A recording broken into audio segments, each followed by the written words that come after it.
আহ, গত ক্লাসে পর্বে যেটা ছিল যে উইলিয়াম শেক্সপিয়ারের ক্ষেত্রে কমেডিগুলো ছিল, আমরা কমেডিজগুলো আলোচনা করেছিলাম।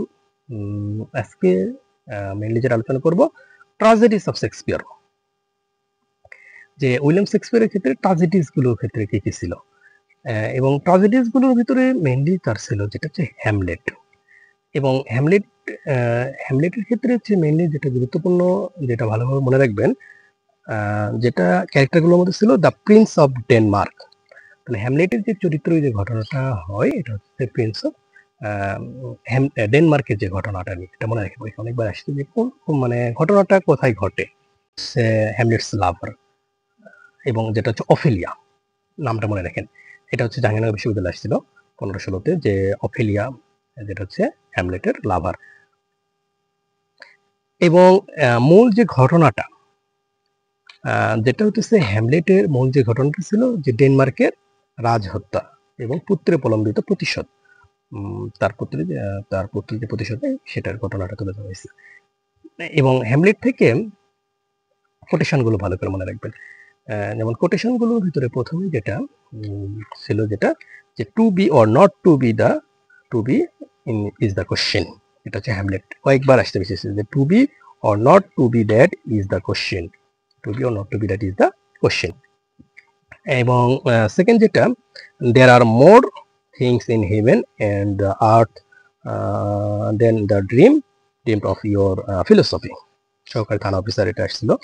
এবং why then the টিস and known to you, for there is nothing and either and good or bad, but thinking makes it so. এটা হচ্ছে মেনলি যে তার হচ্ছে কোটেশন যেটা আসে, যেটা হচ্ছে ম্যাকবেথ। ম্যাকবেথের ক্ষেত্রে যেটা হচ্ছে আপনারা যেটা এটার ঘটনাগুলো মনে রাখবেন, যেটা প্রথম যে ক্যারেক্টারগুলো, ম্যাকবেথের ক্যারেক্টারগুলোর মধ্যে যেটা ছিল, যেমন ম্যাকবেথ ছিল কিং ডুনসান, কিং অফ স্কটল্যান্ড। তাহলে কিং ডুনসান যিনি ছিলেন, উনি হচ্ছে স্কটল্যান্ডের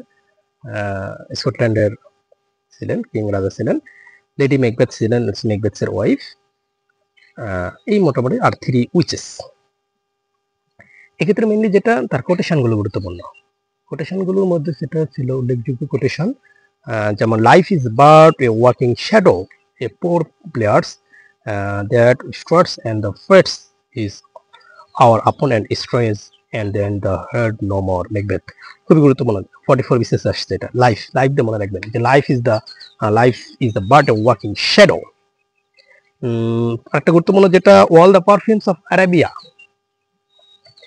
যে ঘটনাটা ছিল যে আরবের, আপনি একটা মানুষকে হত্যা করছেন, মানুষকে হত্যা করার পরে যদি আরবের সবচেয়ে ভালো আতর দিয়ে যদি আপনি গোসল করেন, কিংবা আপনার যদি শরীরে মাখেন, কিন্তু আপনার সেটা, তো সে হত্যার প্রতিশোধ তো, মানে হত্যা যে করছেন আপনি, সেই দুর্গন্ধ তো হাত থেকে আপনার যাবে না। সেটা এটাই ছিল, যেটা বলছিল যে লেডি ম্যাকবেথ বলছিল যে all the perfumes of Arabia will not sweeten this little hand.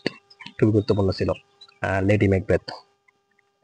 এবং আরেকটা কোটেশন ছিল যেটা, যে fair is the foul is fair and hover through the fog of filthy air, three witches যেটা ছিল।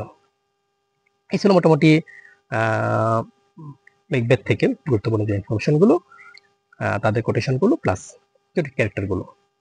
এবং জুলিয়াস সিজার, এটা ছিল জুলিয়াস সিজার, যেটা এটা হচ্ছে উইলিয়াম শেক্সপিয়ারের হিস্টোরিক্যাল প্লে অফ শেক্সপিয়ারের একটা গুরুত্বপূর্ণ হিস্টোরিক্যাল প্লেয়ার ছিল। এবং সিজার, মানে ক্যারেক্টারগুলো মেরে ছিল mainly Caesar, Antony, Portia. Julius Caesar was the mainly, উনি যেটা শাসক ছিলেন, রুলার ছিলেন, প্রায় রোমের সে একজন গুরুত্বপূর্ণ, জুলিয়াস সিজার ওই সময়কার শাসক ছিলেন। প্রায় হচ্ছে 2000 বছর আগের যেটা ওই সময়কার ঘটনা। এবং জুলিয়াস সিজার যেটা হচ্ছে খুবই একজন, মনে করেন ওই সময়কার অনেক শক্তিশালী বা অনেক একজন ক্ষমতাধর, পাওয়ারফুল বলতে পারেন, যেটা যখন, যেমন তার একটা গুরুত্বপূর্ণ একটা কোটেশন ছিল, যেমন ভিনি ভিডিবিসি, জুলিয়াস সিজার এলাম দেখলাম জয় করলাম। তাহলে তার গুরুত্বপূর্ণ যে কোটেশনটা এটা আসতে পারে, যে ভিনি ভিডিবিসি। এবং আরেকটা গুরুত্বপূর্ণ ছিল, যেটা হচ্ছে জুলিয়াস সিজার বলছিল যে কাউটস ডাই মেনি টাইমস, যারা কাপুরুষ থাকে তারা বহুবার মরে, যে cowards die many times before their death and valiant never taste the death of but once. যারা সিংহের মতো থাকে তারা জীবনে একবারই মারা যায়, আর কাপুরুষটা বহুবার মরে। মেনলি যেটা সারমর্ম ছিল। আপনারা যেটা মনে রাখবেন, যেটা মেনলি হচ্ছে তার কোটেশনগুলো হচ্ছে গুরুত্বপূর্ণ ক্ষেত্রে। কোটেশন থেকে অনেক সময় কোশ্চেন এসে থাকে, এবং কোটেশনগুলো পরে এটা পরবর্তী যেটা হচ্ছে Romeo and Juliet. Romeo and জুলিয়েটের ক্ষেত্রে যেটা গুরুত্বপূর্ণ ইনফরমেশন, যেটা হচ্ছে a tragedy of eternal love, and Romeo and Juliet belongs to the two evil and hostile families. এবং এক্ষেত্রে যেটা মেনলি মনে রাখবেন, যে তার কোটেশনগুলোর ভিতরে মেনলি যেটা ছিল যে Romeo and Juliet the belongs to two ever and hostile families.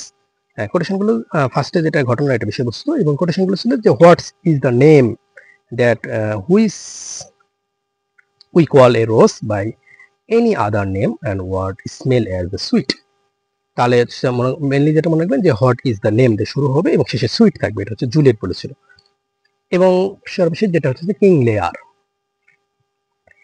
লেয়ারের ক্ষেত্রে মেনলি যেটা মনে রাখবেন যে ক্যারেক্টারগুলো, তিনি হচ্ছে মেনলি ইংল্যান্ডের রাজা ছিলেন। ইংল্যান্ডের রাজাটা এক্ষেত্রে হচ্ছে মনে রাখবেন। এবং তার ইনফরমেশনগুলোর ভিতরে যেমন তার 3টা মেয়ে ছিল, আপনারা সবাই ঘটনাটা পড়ছেন।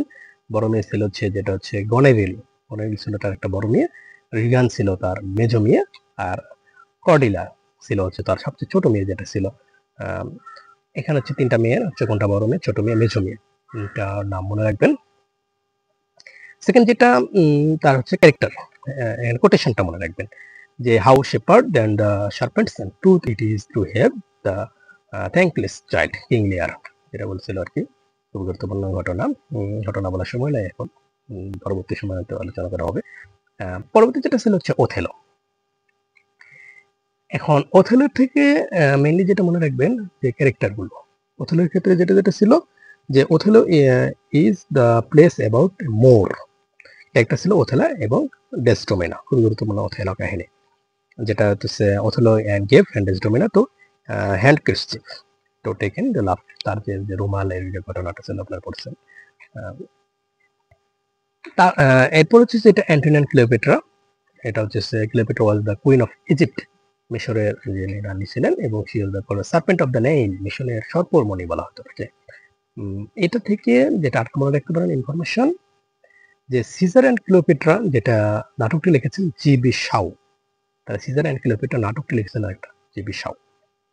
এবং সর্বশেষ যেটা একটা ট্র্যাজেডির মধ্যে ছিল টেমন অ্যান্ড এথেন্স, যেটা ছিল unfinished incomplete play of Shakespeare, যেটা কমপ্লিট করতে পারেন না তিনি। এই ছিল মোটামুটি তার ট্র্যাজেডিসগুলোর ভিতরে। এবং পরবর্তী ক্লাসে আমরা ট্র্যাজি কমেডিস অফ শেক্সপিয়ার এটা নিয়ে কিছু আলোচনা করব। আজকে এই পর্যন্তই। ভিডিওটি ভালো লাগলে লাইক, শেয়ার, কমেন্ট করবেন।